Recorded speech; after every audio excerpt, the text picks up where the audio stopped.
I must enjoy every girl in this village, even the married ones. Some women are not meant to be touched. But Desmond never listened.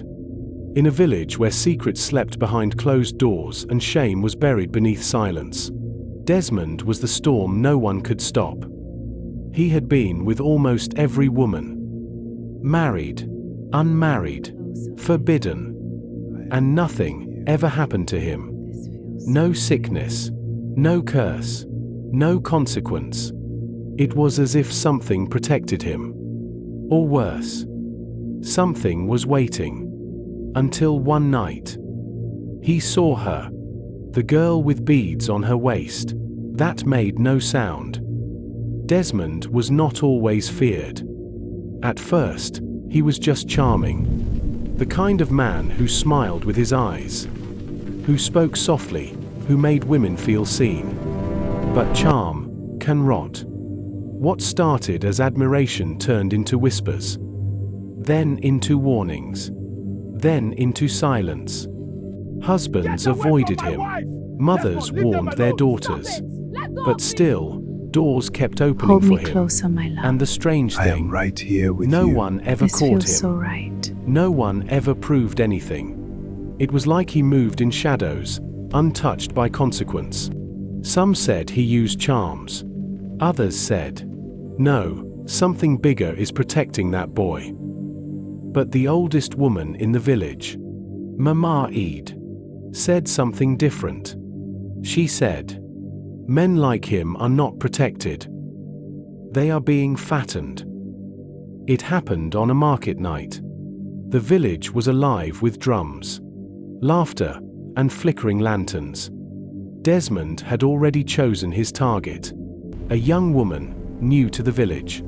Quiet, reserved, different. But before he could reach her, he saw someone else. She stood at the edge of the crowd, still, watching. Her skin glowed under the firelight, and around her waist, beads. Bright, ancient, beautiful. But something was wrong. They didn't move. They didn't shake. They made no sound, even when she walked. Desmond frowned, curious, excited. This one is mine to enjoy tonight. I don't care how long I have to walk. Drawn. Their eyes met, and she turned, slowly, and began to walk away. Desmond followed her. Of course he did. He always followed. Through narrow paths, past silent huts, into the darker part of the village, where even the wind seemed afraid. She never spoke, never looked back again. But she knew he was there, waiting, inviting, challenging. Finally, she stopped. In front of an old hut. Abandoned. Forgotten. The door was slightly open. She stepped inside. Desmond smiled. And followed. The inside of the hut was wrong. Too quiet. Too still. The air felt thick, like something was breathing in the dark. Hello. Desmond called. No answer. Then, he heard it. A faint click, click, click. He turned. The girl stood behind him now. Impossible. He hadn't heard her move. Her face was calm, too calm. And then she spoke, for the first time. You like women.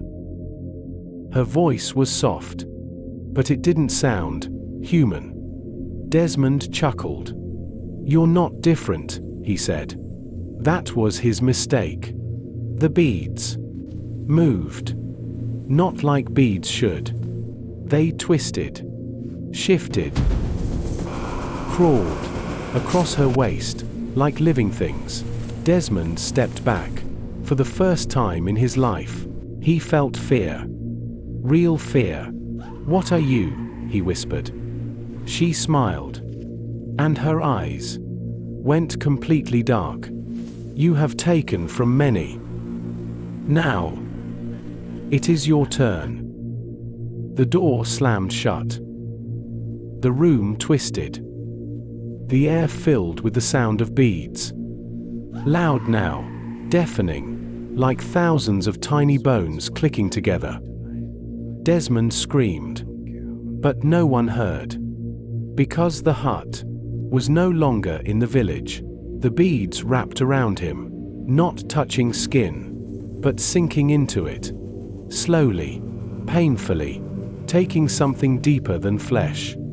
His strength, his voice, his essence, every woman he had wronged, echoed in the darkness. And the girl, she just watched, cold, patient, hungry. At sunrise, they found him outside the hut, crawling, broken, his body covered in tiny circular marks, like beads had been pressed into his skin. From the inside, his voice gone, his eyes empty, and his shadow did not match his body. Mama Eid saw him and shook her head. I warned you. They always come for their due. I warned you.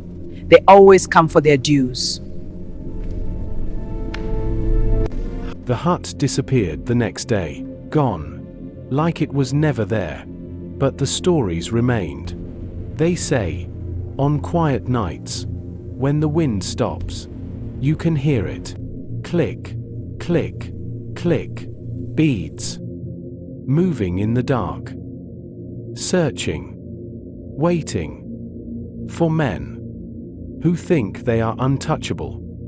And if you ever see a girl standing alone with beads that make no sound, do not follow her. Because some women are not women. And some desires are traps. If you enjoyed this story, then you already know.